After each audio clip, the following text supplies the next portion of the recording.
So last live, nagpa-pre-order ako ng classic tennis necklace natin. Dalawang setting ang pwedeng yung pagpilian. Meron tayong classic straight at meron tayong graduated design. Meaning, yung nasa gitna, mas malaking bato, tapos paliit. Itong nasa leeg ko, 3 carats total to. Meron din tayong 5 carats in straight at meron din tayong in graduated na necklace total. Ito namang suot ko, 10 carats naman siya. Pwede rin siya sa straight at saka graduated design.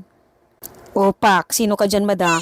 Tapos, meron din akong 20 carats total. Pwede rin siya in straight at saka graduated design. Ay, nako. Ito yung 20 carats na straight.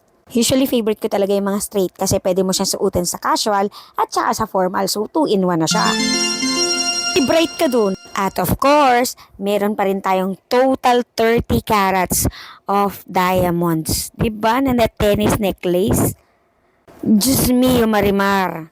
Available din siya for pre-order. Kasi nga, sold out na lahat ng tennis natin. Pwede ikaw na. So, pwede tayo mag-pre-order ng 5, 3, 10, 20, 30 carats. Order na! Yellow gold, rose